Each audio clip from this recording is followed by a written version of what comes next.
美军高官透露，F-35与歼20曾在东海上空近距离相遇，这是公开报道的中美隐身战机首次过招。而且，这位美军高官大赞歼20飞得相当漂亮。那傅先生，您怎么解读呢？那么这次他提到中国的歼20飞行员飞得非常好，做得很专业，实际上呢，就暗示了我们的飞行员驾驶的歼20战机呢，以一个特殊的角度进入，可能对手呢没有提前发现我们，而且我们进入的时候已经占据了有利的阵位。那么怎么做到的？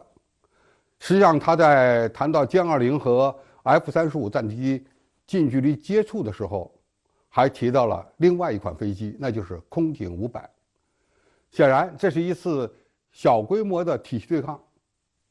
空警500在远距离范围内呢，就已经发现了这架 F-35，它将相关的数据呢传输给歼20，然后歼20以一种隐蔽的方式靠近对手。那么它用什么样的隐蔽方式呢？估计歼20没有打开机载雷达进行搜索，而是使用了红外搜索跟踪系统，对手是很难发现你的，因为它并不发射电磁波。那么通过这样的一个方式，在百十公里外就能够提前发现对方的所在。那么这样的一种接机方式可以说是未来隐身战机之间交手的一个很常规的一个办法。在2021年中国航展上，换装国产发动机的歼20首次展示强悍的超低空机动能力。近日，央视就航空工业在涡扇发动机领域发展的专题报道中，罕见地提及一直只处于外界猜测之中的涡扇15。那么，涡扇15处于什么水平？其矢量推力技术对歼20有多重要呢？傅先生，那么飞机的机动性取决于哪几个因素呢？一个，气动外形，升力大，阻力小；第二，飞控系统，飞控系统如果采用了电传操纵系统，那么它的操纵就更加灵活。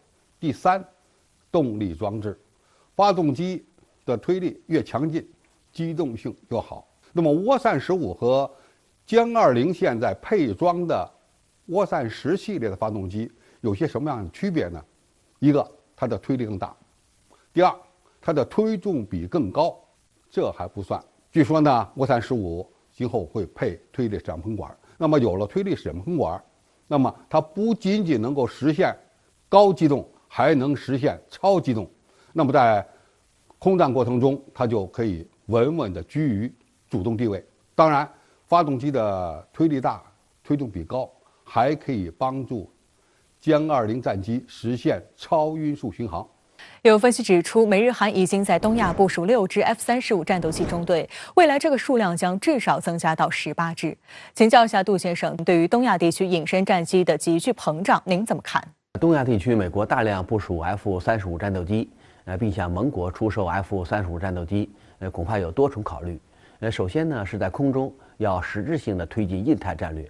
如果通过美国包括盟国的5代机优势，这样在空中可以形成强大的美国符号。如果进行大国竞争，对中国进行军事围堵，那么在空中将会形成新的冷战铁幕。同样呢，凭借着不同地域的 F-35战斗机，在岛链的基础上，也可以形成先进战机所构成的鹰链，对于提高美国的所谓军事优势会产生一定的影响。第二呢，是捆绑盟国。如果大量的向盟国出口先进武器装备，它的维修保障，包括所有的配套技术都在美国，那么这样与美国的军事联系将会更加隐蔽。那除了之前用一张纸捆住盟国，通过军事技术锁链也能够让美国与盟国的关系更加紧密。另外呢，通过一些武器装备配套、机载设备和武器的升级，也能够牢牢地捆住盟友。